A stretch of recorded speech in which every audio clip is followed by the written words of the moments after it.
corrosión electroquímica húmeda, no porque las otras no sean importantes, sino que es mucho más común que nosotros trabajemos con esta y tratemos de controlarla o minimizar el efecto de la corrosión electroquímica.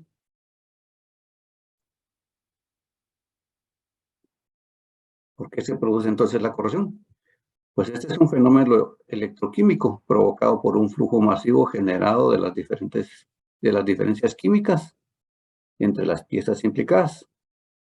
Es decir, que la naturaleza, todos los elementos que existen en la naturaleza, me refiero a los de la tabla periódica en este caso, ¿verdad? Eh, Tienen diferencias químicas y sobre todo electroquímicas, y eso es lo que generalmente va provocando este proceso de oxidorreducción. Una corriente de electrones se establece cuando existe una diferencia de potenciales entre un punto y otro. Eh, um, si ustedes recordarán, con la tabla periódica nos hablaban de que hay unos elementos que son nobles o estables y otros que tienen números de valencia más impares o pequeños, que son los que generalmente generan este proceso de corrosión. Es decir, su potencial electroquímico. Lo vamos a ir viendo también más adelante cómo es que eso funciona.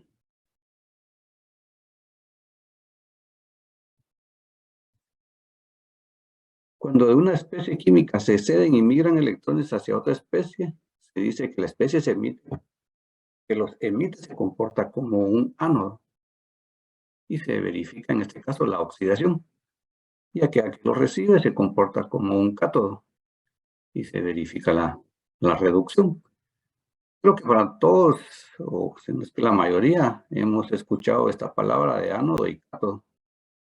Pues es común escucharlo en la parte de las baterías, sobre todo ahora que está en auge la parte de las baterías para automóviles. Pues todo tiene una batería, ¿verdad? Y hablamos de un ánodo y de un cátodo. Y lo que se está produciendo es un diferencial electroquímico, ¿verdad? Una transferencia de electrones. Y de esta manera se produce electricidad o se aprovecha ese proceso electroquímico para obtener una corriente. Pues básicamente ese es un proceso de oxidación.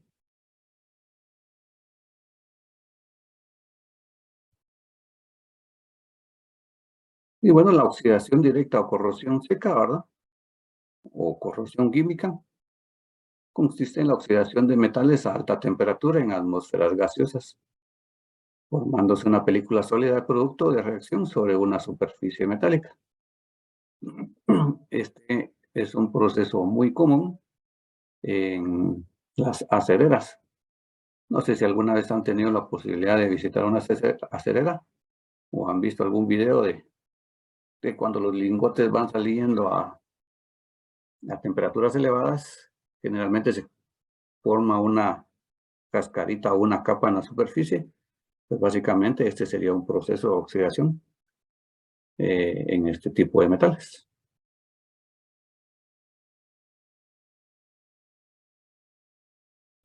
¿Y qué es entonces la corrosión húmeda? Esta se debe a la actuación de las pilas electroquímicas, en las que el metal sufre disolución en las regiones anódicas, ¿sí? Es decir, se disuelve generalmente en el lado del ánodo, que es donde se produce la oxidación. En este caso, la corrosión se localiza sobre las regiones anódicas del metal, ya que las regiones catódicas están protegidas, pues son los lugares en donde se produce la reacción de reducción del medio.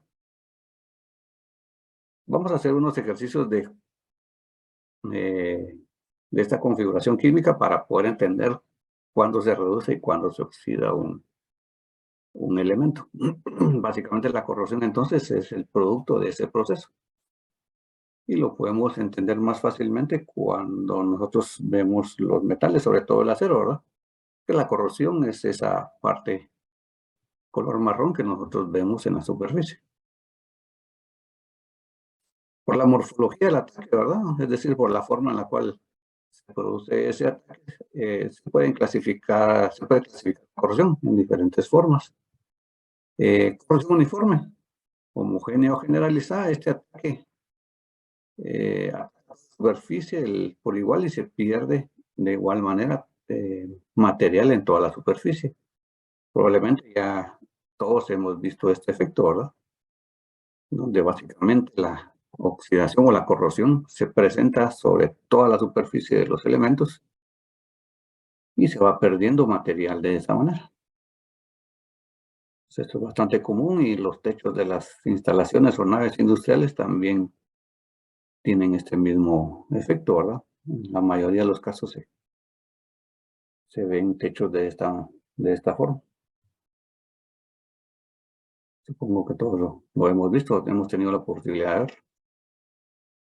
ver. Existe corrosión por picadura, ¿sí? O pitting. Es una forma localizada del ataque corrosivo. Se caracteriza por la formación de agujeros o picaduras en la superficie del metal. Es muy peligrosa, ya que suele ser un tanto difícil detectarla. ¿Sí?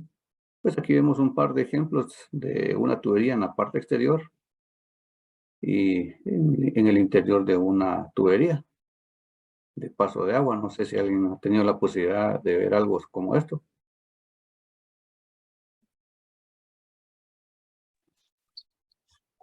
Sí, ingeniero, ¿qué tal? Buenos días. Buenos días, señor. Sí, efectivamente yo he visto en caso de las calderas en donde yo trabajo, sucede eso cuando tenemos problema con el agua que no está bien tratado, entonces sucede ese tipo de problemas. Entonces yo sí lo he visto. Muy bien, Sí. excelente. Sí, el tema del agua es crítico en las calderas, ¿verdad? Y esto tiene un daño irreversible, básicamente, precisamente por esta siguiente imagen que vamos a ver. Y esa es la causa por la cual es un tanto difícil controlarla o identificarla, porque normalmente nosotros no vemos por debajo de la superficie, sino que vemos afuera, eventualmente, solo algunos puntitos como estos que se ven del lado derecho. Sin embargo, la corrosión por picadura puede tener todas estas formas, ¿verdad? Estrecha y profunda, elíptica, amplia de poca profundidad, dentro del corte, debajo de la superficie, horizontal o vertical. Pues cuando está bajo la superficie o tiene esta característica, nosotros eventualmente solo vemos unos puntitos de color negro en la superficie, pero si investigáramos un poquito más o tuviéramos alguna forma de verlo, a través del metal, podríamos ver que se tiene corrosión en esta forma, ¿verdad? Y probablemente nosotros no tengamos conciencia de ese problema, pero está ahí ya presente. ¿Sí?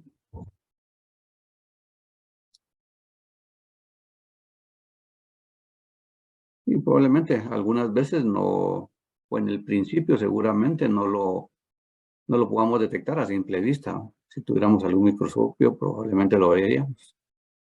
Pero lamentablemente lo vemos ya hasta que tiene una forma visible para nosotros y eso ya significa que tenemos un daño en ese lugar.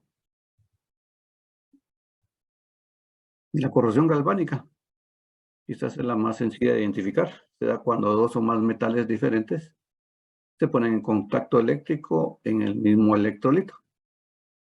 Aparece una diferencia de potencial, es decir, una fuerza impulsora, que ocasiona el flujo de corriente. Y este flujo de corriente básicamente se produce por el diferencial de potencial de cada uno de los elementos químicos. ¿Sí? Siempre debe también permanecer un electrolito para que se produzca este tipo de corrosión. El metal con potencial de corrosión más positivo se polariza catódicamente, ¿sí? Es decir, el más alto, ¿verdad? Reduciendo e incluso suprimiendo su velocidad de corrosión. Recuerden que el cátodo es el que se protege, podríamos decirlo de alguna manera, porque tiene un potencial de energía más alto o más positivo, ¿sí? Y de esa manera reduce o suprime esa velocidad de corrosión, es decir, se podría llegar a no corroer, mientras que el miembro más negativo o que tiene un potencial eléctrico negativo se polariza de forma anódica y este es el que incrementa su velocidad de corrosión. es decir, el que va perdiendo partículas del material. No sé si queda claro esto. ¿Es entendible?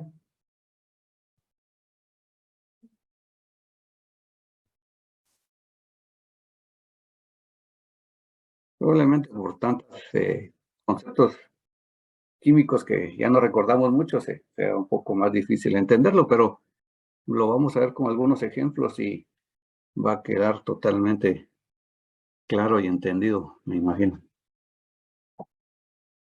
Muy bien, ingeniero. Justo como usted lo dice, analizando un poco los términos químicos, sí está bastante difícil llegar a esa librería o a ese archivo en la memoria, pero creo que ya con los ejemplos vamos a solventar bastante las dudas. Muy bien. Veamos entonces que siempre tenemos entonces en este tipo de corrosión un ánodo y un cátodo. Bueno, en todos los tipos de corrosión tenemos un ánodo y un cátodo. Y hay un medio por el cual viajan los electrones, ¿sí? De un lugar hacia otro. Y ese es el electrolito. Entonces, esos tres elementos son fundamentales para que se produzca el proceso de corrosión. En las clases más adelante vamos a ver cómo interrumpir ese proceso para poder controlar la corrosión. Veámoslo aquí en esta imagen. El cátodo es el material más noble, ¿sí? Es el que tiene en su estructura molecular los electrones completos. Pues también lo vamos a ver en algunos ejemplos, pero estos tienen generalmente 8 electrones o 7 electrones en su órbita, ¿sí? Y generalmente los metales menos nobles tienen números pequeños o cantidades de electrones en sus órbitas. Entonces, supongamos que este tiene un electrón en su órbita, o 2 electrones, y este tiene 7. Todo siempre busca tener una estabilidad en su configuración química, es decir, tener 8 electrones en su órbita. Entonces, es más fácil que uno que tiene 7 le quite uno a este que tiene solo 2, porque este tiene menos potencial electroquímico, y de esa manera se produce este proceso, ¿sí? Pues ánodo es el metal más noble, o es decir, el que tiene más electrones en su estructura molecular, y el ánodo es el que tiene menos. Es decir, tiene menos potencial electroquímico y tiene la capacidad de ceder ese electrón. Y por eso se produce ese proceso de corrosión. El electrolito puede ser el aire, puede ser el agua o alguna otra sustancia. Generalmente es humedad, ¿verdad? O agua en nuestro medio, y por eso a través de la humedad se viajan esos electrones y se produce el proceso de corrosión. ¿De acuerdo? Sí, ingeniero. Pues corrosión galvánica sucede en muchos metales diferentes, básicamente. Aquí vemos algunos ejemplos. En esta imagen de acá arriba vemos unas 2 placas atornilladas, y por la tonalidad de los colores nos hace pensar que hay 2 metales diferentes. Y eventualmente uno comienza a tener desprendimiento de material, es decir, corrosión, ¿verdad? Por el proceso de oxidorreducción. Acá en esta placa de la derecha vemos 2 tornillos o 2 cabezas, 2 tuercas de tornillo, ¿verdad? Sobre una placa que pareciera ser inoxidable. Probablemente estos sean de acero galvanizado o algo similar, y por eso se produce esa corrosión. Y acá abajo vemos un sistema de tuberías con tuberías al carbón, y eventualmente parece ser que son tuberías de acero inoxidable, válvulas con flange de acero inoxidable. Entonces, si ustedes se dan cuenta, se produce una corrosión en la parte del acero al carbono. Es básicamente corrosión galvánica. Es decir, cuando tenemos 2 metales diferentes. Generalmente cuando eso se presenta, la causa es porque tenemos 2 metales de diferente potencial electroquímico. Me imagino que todos lo han visto. Ahora ya le pueden poner un nombre.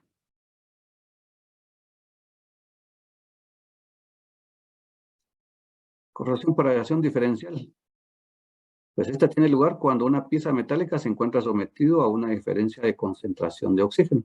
Esta es la característica fundamental de este tipo de corrosión. Debido, por ejemplo, al hecho de estar semienterrada. Esto es bastante notable en algunas piezas que están dispuestas de esta manera. La parte que tiene menos oxígeno será la que actúa como ánodo y la más oxigenada es la que actúa como cátodo. ¿Cómo sería esto entonces? Cuando nosotros introducimos un tornillo en alguna parte concreta, puede ser, o en la tierra, ¿verdad? Vemos que comienza a corroerse desde la parte que está sumergida o enterrada hacia la parte de afuera. Y básicamente porque hay un diferencial de aireación, es decir, una concentración de oxígeno diferente.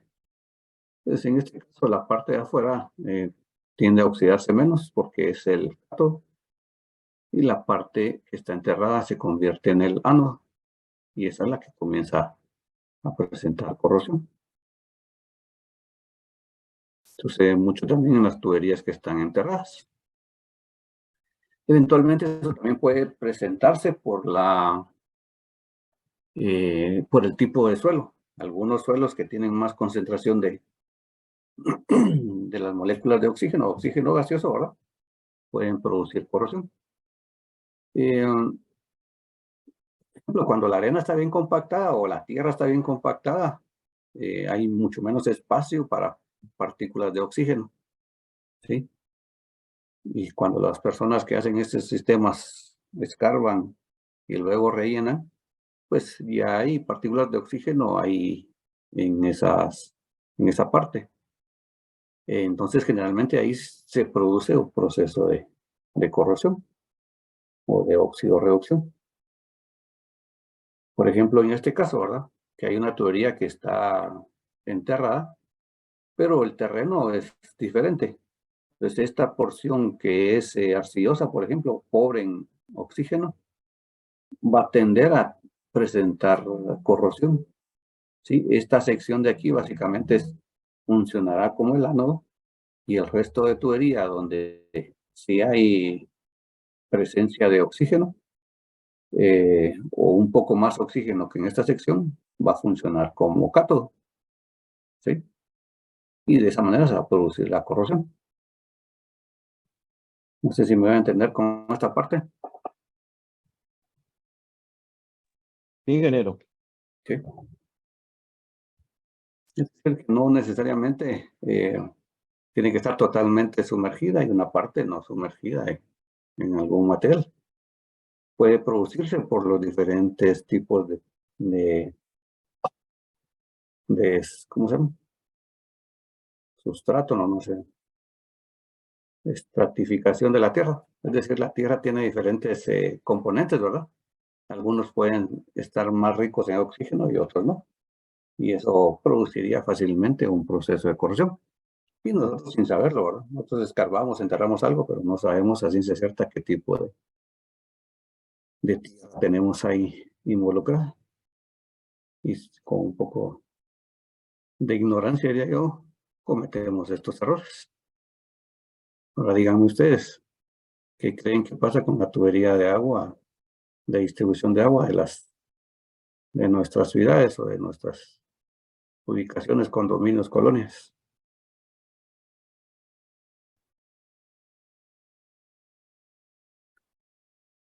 ¿Creen ustedes que pasa algo como esto?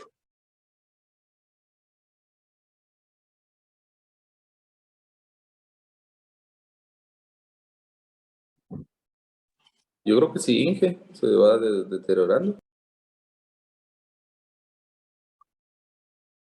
Por eso es de que se dice que hay una gran pérdida de agua por fugas, ¿verdad? Ahora que está en auge el tema de las votaciones y la propaganda política, ¿verdad? Se habla de las pérdidas de agua por fugas en los sistemas de distribución. Seguramente hay mucho, ¿verdad?, por mejorar, pero nadie ha hecho nada a lo largo de los años que se ha instalado el sistema de distribución de agua. Y en nuestras colonias o condominios seguramente solo se hizo una instalación, pero no se consideró a futuro un control de este tipo de corrosión. Y pues probablemente en el futuro se tengan problemas o se tenga más consumo de agua y eventualmente no sepamos qué es lo que sucede. Hasta que ya el efecto se hace muy evidente, ¿verdad? O catastrófico. Vamos a ver más adelante también. Corrosión de resquicio o crecido. Esta se produce en juntas de metales, por ejemplo, una pieza metálica de un tornillo, debido a la existencia de una aleación diferencial. Es un tanto consecuencia de la anterior, pero básicamente se producen los resquicios o en los espacios muy pequeñitos, donde puede haber una concentración de oxígeno. Eventualmente puede ser porque las placas que se unieron están torcidas, abolladas, entonces ahí no hay un buen contacto. Y ese contacto, donde no se produce el contacto, hay una presencia de oxígeno o de humedad o de un electrolito que favorece el proceso de corrosión. Estos pueden ser algunos ejemplos, no sé si se les hace familiar.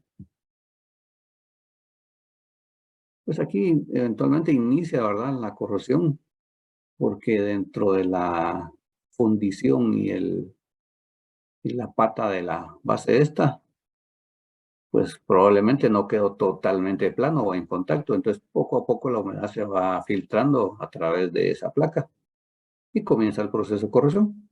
O bien en la parte inferior de los tornillos, ¿verdad? Cuando se hace un apriete, pues si la superficie no está totalmente plana o no están bien apretados, en ese pequeño espacio entran algunas partículas de humedad y eso comienza a provocar la corrosión. Inclusive en la misma rosca, ¿verdad?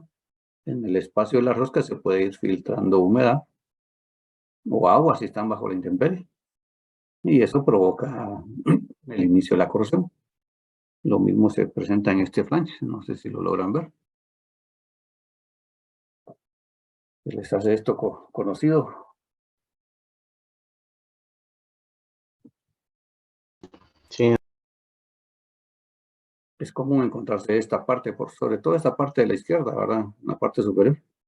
Las patas de las estructuras de metal. Es común encontrarse con este problema.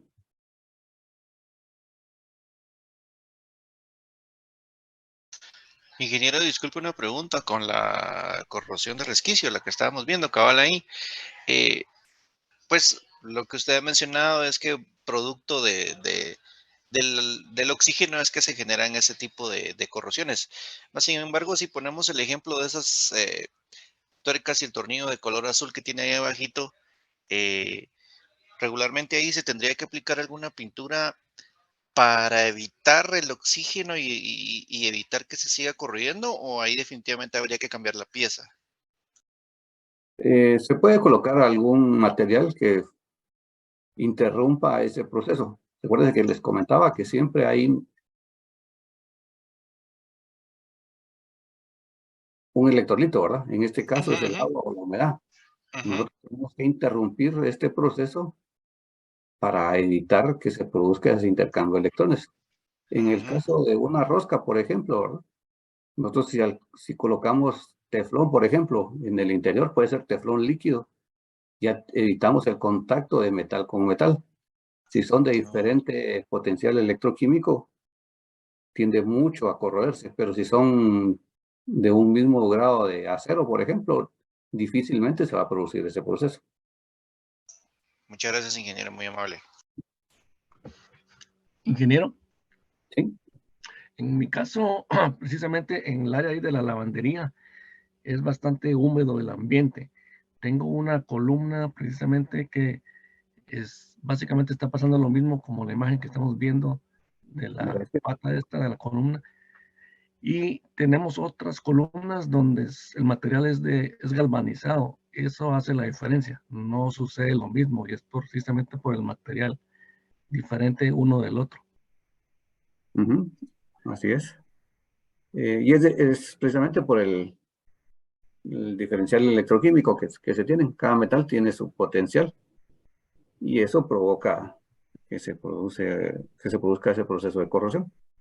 Cuando son galvanizadas, pues las piezas tienden a tener una protección, porque de hecho el zinc, que es el que utilizamos para galvanizar las piezas, es un sistema de protección como tal. ¿Sí? Correcto. Lo único es el costo, ¿verdad? Es más caro que los otros metales. Sí, sí, tiene un costo.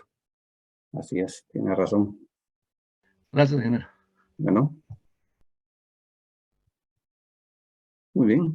Corrosión intergranular. El ataque está relacionado con la segregación de un elemento específico o la formación de un compuesto en el borde del grano de la aleación. Probablemente lo veamos como este impulsor, ¿verdad? Que vemos ahí unas partes corroídas, pero eso ya es un proceso avanzado. ¿Cómo inicia ese proceso de corrosión intergranular? Si nosotros vemos un metal ampliado, en este caso 720 veces, vemos que en cada uno de los espacios que hay entre los granos del metal se va produciendo la corrosión, ¿sí? Y posteriormente el desprendimiento del material. Y eso es lo que se conocería como corrosión intergranular.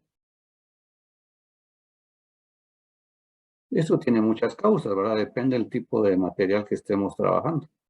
Pero sobre todo en los aceros inoxidables, nosotros podemos provocar este proceso al no seleccionar un buen material para nuestro proceso de trabajo. Pero es muy común, más de lo que ustedes se imaginan. ¿De acuerdo? ¿Dudas, comentarios?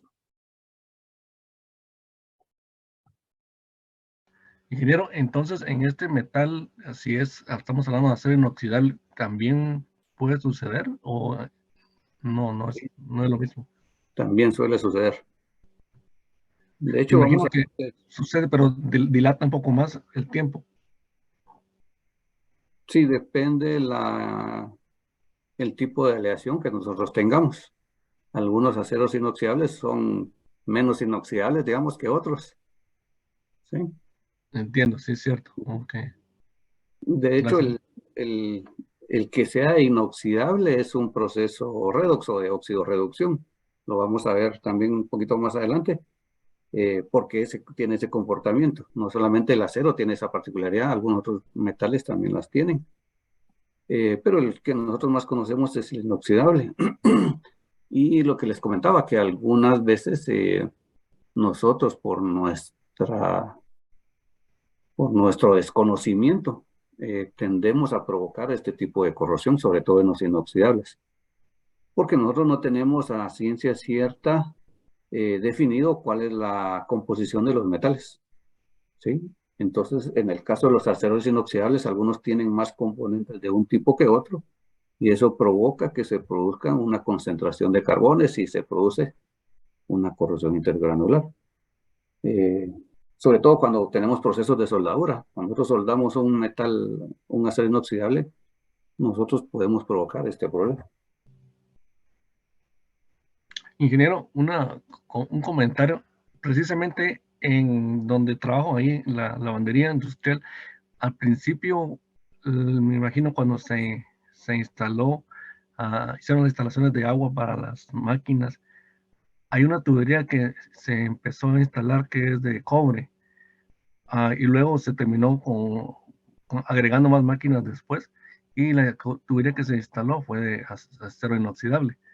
Sin embargo, yo sí puedo ver la diferencia en la tubería de cobre, totalmente diferente a la de acero inoxidable. Da menos problema. Sí, sí, porque el cobre seguramente es un material más noble si lo vamos a buscar a la tabla periódica. Probablemente veamos que está en una posición más hacia la derecha de la tabla periódica y el acero inoxidable que es acero ahora está como en el medio, si no estoy mal. Entonces Sí, se sí. produce un diferencial. En su apariencia física no se mira que se esté, por ejemplo, con óxido, pues, no solamente cambia el color. Ciertas partes se miran ya verdes, pero no se está oxidando. Pero esa parte verde, de hecho, es un proceso de corrosión. Entonces es eso. Pero Ok. digamos que tiene una menor cantidad de pérdida de material que el acero inoxidable. Probablemente ahora habría que verlo más a detalle, pero Entiendo. de hecho todo se tiende a oxidarse. Oxidar. De hecho, la parte verde que usted dice, en algunas literaturas se conoce como cardenillo o bien como óxido de cobre. Es esa Entiendo. parte verde, Ok. es nocivo para la salud. Si usted lo agarra y se lo come, lo puede intoxicar. Entiendo, entiendo. Entonces, ok. Gracias, ingeniero. Muy bien.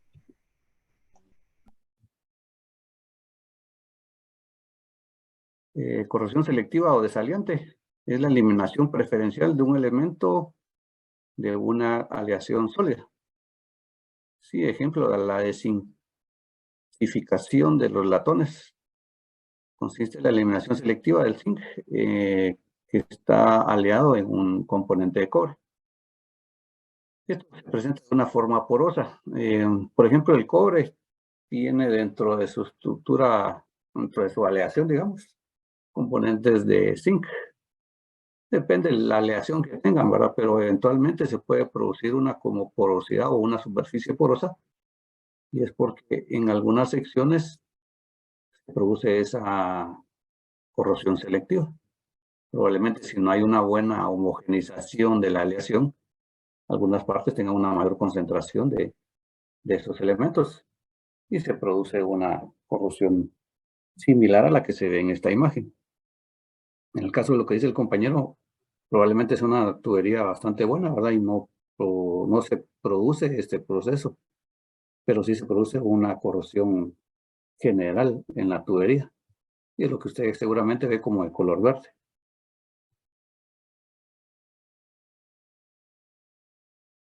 Acá, por ejemplo, esa corrosión se nota como porosidad.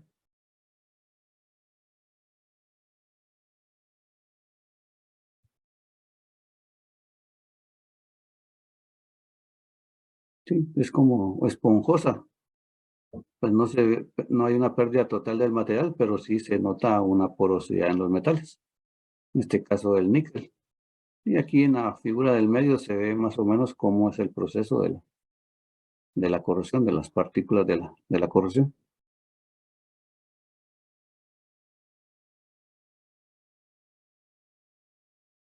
No sé si queda comprendido este caso.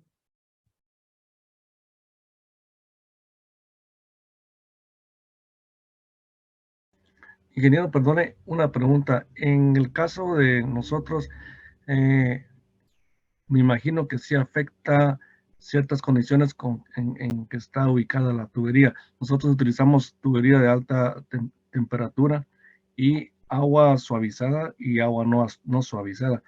Me imagino que estas condiciones van afectando de cierta manera al metal que tenemos en la tubería. Es correcto. Eh, de hecho, la temperatura acelera el proceso de corrosión, sobre todo a altas temperaturas. Probablemente dentro de una caldera que es agua hervida, digamos, de alguna manera, eh, no sea tan acelerado el proceso, pero nuevamente recordando el tema o mejor dicho, cuando uno calienta una pieza de acero, quizás todos hemos hecho eso de alguna manera, ¿verdad? Con una flama. Al calentar la pieza de acero y después enfriarla, o si la enfriamos bruscamente, nosotros vemos que en la superficie generalmente se forma una cascarita o una capa de metal que se desprende generalmente del metal base, digamos. Eso es producto de este proceso de oxidorreducción y esa cascarita es la corrosión. Entonces, la temperatura sí obviamente genera ese proceso o acelera ese proceso o favorece a que se produzca el proceso de corrosión. Por eso es tan importante en algunos procesos como la soldadura tener una atmósfera controlada. Si todos hemos pasado por ese proceso de soldar, sabemos que en el caso del electrodo revestido, por ejemplo, todo el revestimiento de la variable electrodo sirve para crear una atmósfera libre de partículas de oxígeno. ¿Sí? Porque una vez entre una partícula de oxígeno dentro de esa soldadura, genera un problema dentro de ese cordón de soldadura. Porque la temperatura genera problemas adicionales o acelera el proceso de oxidorreducción. Por ejemplo, ¿por qué llamamos oxicorte al oxicorte? Porque nosotros hacemos un proceso acelerado de oxidación. Nosotros calentamos la pieza a tal grado que esté muy cerca del punto de fusión, y al aplicar un chorro de presión de oxígeno, nosotros estamos acelerando ese proceso de oxidación y producimos el corte.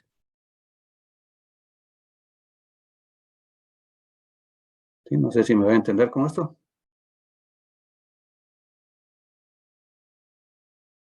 Ingeniero, gracias.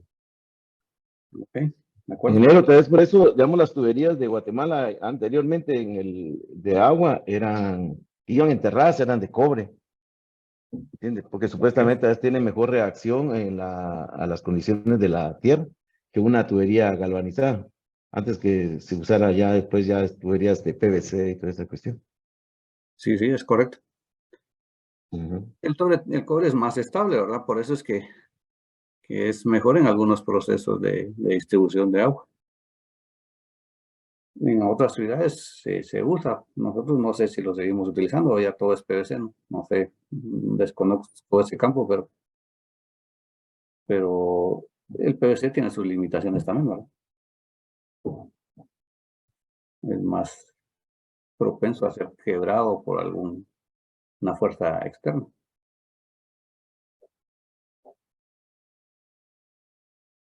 O a las temperaturas también se va degradando. De hecho, todos los materiales se degradan. Vamos a verlo también en una de las últimas clases que sucede con ese tipo de materiales. Bueno, la corrosión por erosión. En consecuencia de la acción química conjunta de la corrosión y la erosión a la que el material metálico puede estar sometido. Por ejemplo, la velocidad del flujo del electrolito es demasiado rápida, o si el medio corrosivo contiene partículas sólidas capaces de erosionar la superficie. Este es un claro ejemplo, bueno, mejor dicho, la abrasión o el desgaste que se produce eventualmente en tuberías de agua, sobre todo aquellas que vienen de pozos mecánicos, presentan, ¿no? En las carcasas de las bombas probablemente se produzca esta corrosión por erosión. Vemos aquí, ¿verdad? En estos cambios de sección también, por la velocidad del flujo que va en el interior de la tubería y por el diferencial electroquímico se produce no solo la corrosión, sino la erosión del material también. Lo vemos también en este conector de manguera, ¿verdad? O en este tanque. ¿Sí? No sé si alguien ha visto esto, se le hace familiar.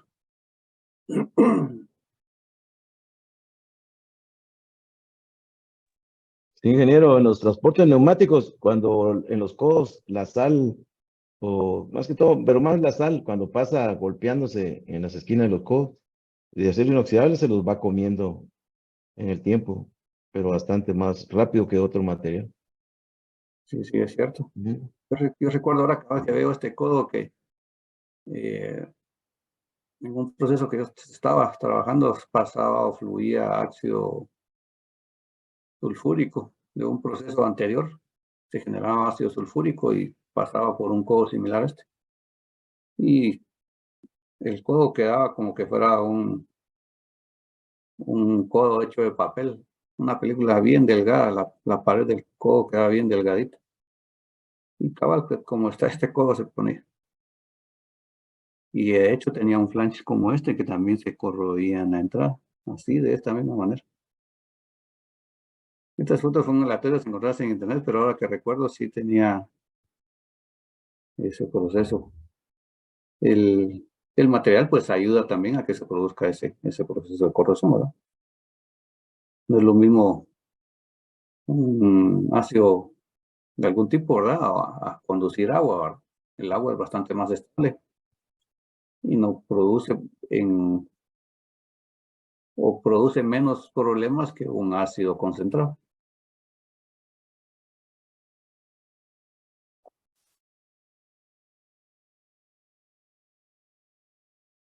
Y tribocorrosión es consecuencia de la acción conjunta de la corrosión y fenómenos del desgaste.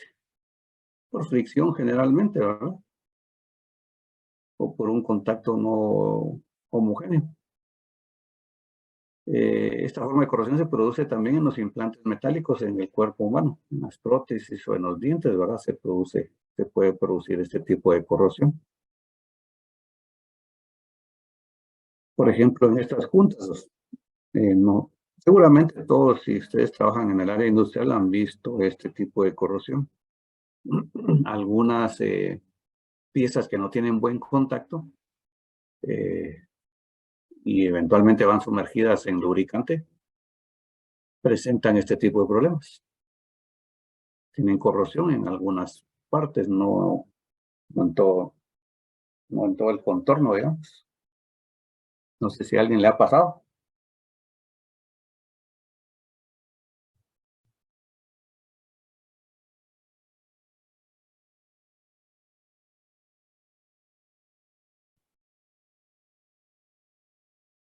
Yo lo he visto también muy comúnmente en las cajas reductoras, sobre todo en los alojamientos o bien en los ejes, que se tienen este tipo de problemas. No sé qué consideran ustedes que se le atribuye ese problema o cuál puede ser la causa. El espacio que queda entre a veces el rodamiento y la superficie cilíndrica. No es correcto. Pero digamos, la causa de eso puede ser un mal proceso metalmecánico, o mejor dicho, del trabajador de torno, ¿verdad?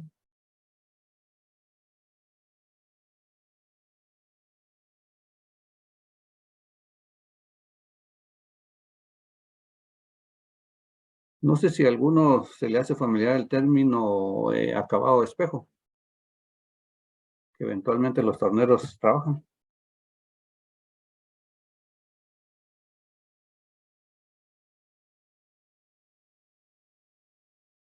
No, ingeniero.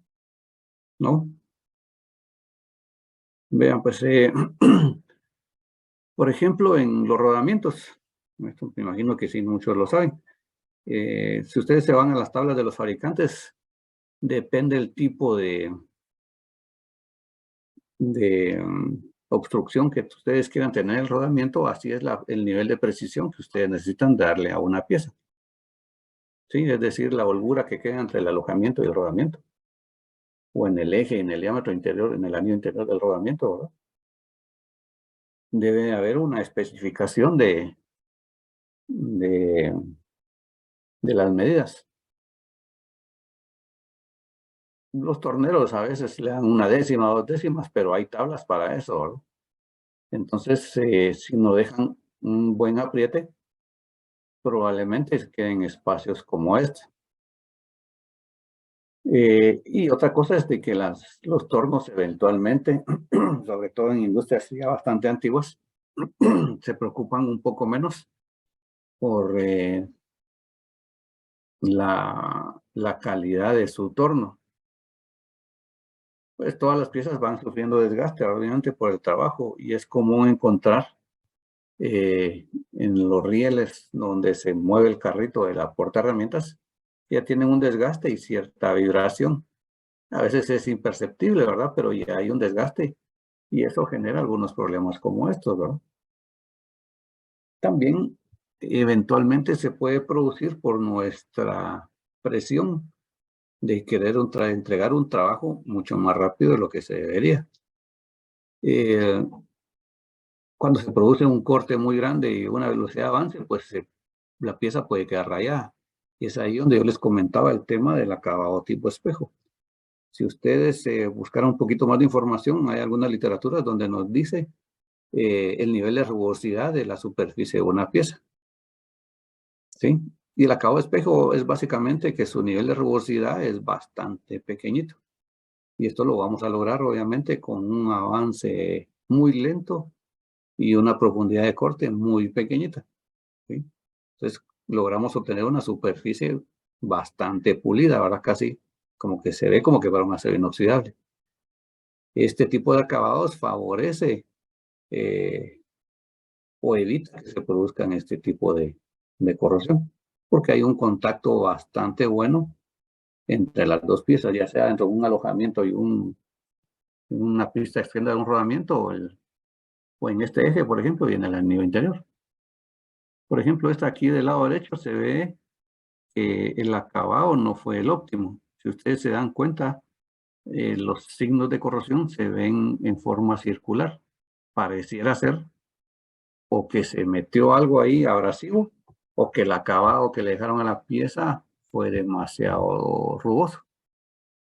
No sé si lo logran notar.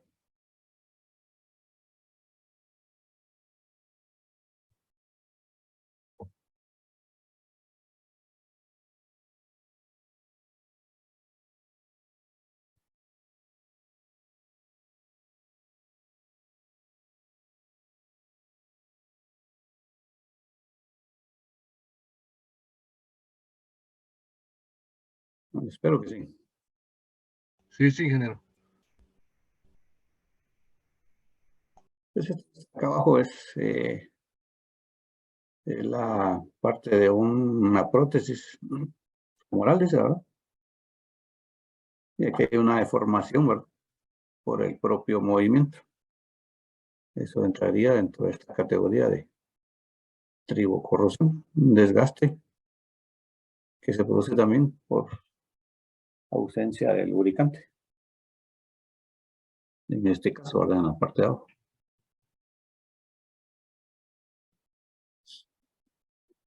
Bien, corrosión por baja tensión. Esta se debe a la acción conjunta de la corrosión y las tracciones mecánicas. Una estructura que está sometida a tensiones y expuesta a un medio corrosivo puede iniciar grietas que crezcan a tensiones inferiores al límite elástico del material. En tales condiciones son frecuentes las rupturas inesperadas y catastróficas tras un crecimiento estable e imperceptible de las grietas. Y este caso es muy común en soldaduras, en aceros inoxidables, por ejemplo, o en hierros fundidos si no tienen un proceso o un tratamiento adecuado de la soldadura. De por sí, en la soldadura, en acero inoxidable, si no se hace de forma adecuada, se producen estas grietas. Solo finalizando la soldadura, es común que se agriete a todo lo largo del material, porque se imprimen unas tensiones residuales, ¿se llama? En la soldadura, ¿sí? Por el cambio de temperatura. Y básicamente se agrieta, eventualmente se agrietan en el centro de la soldadura, porque hay mucha temperatura o porque el proceso de soldadura no fue correcto. Y podemos tener este problema. Pero si adicional a la soldadura también existen algunas tensiones, me refiero a que eventualmente nosotros colocamos una tubería y decimos, ah, bueno, aquí se queda, pasa un poco apretada, pero ahí aguanta, ¿verdad? Y no queda totalmente libre, pues nosotros estamos colocando una tensión adicional a esa soldadura. Y si adicional no hicimos un proceso de liberación de tensiones, se va a producir una concentración de tensiones y eventualmente se va a agrietar.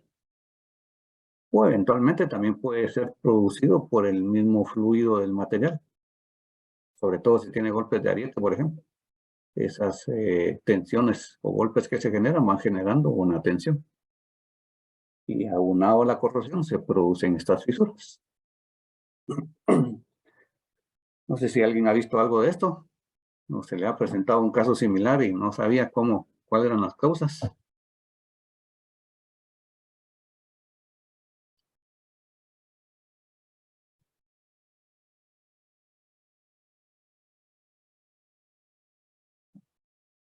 ¿Nadie? No, no, ingeniero. ¿No? Ok, de acuerdo. No, Inge. Pero bueno, en acero inoxidable es común verlo, si no se hace un buen proceso de soldadura. Y también aquellas tuberías donde se produce comúnmente un golpe de ariete, ¿no? O un martilleo, porque sobre todo en las temperaturas de vapor se ve mucho. Cuando el sistema está vacío, nosotros comenzamos a inyectar vapor, ¿verdad? Las tuberías vibran por el paso del vapor y por el cambio de temperatura.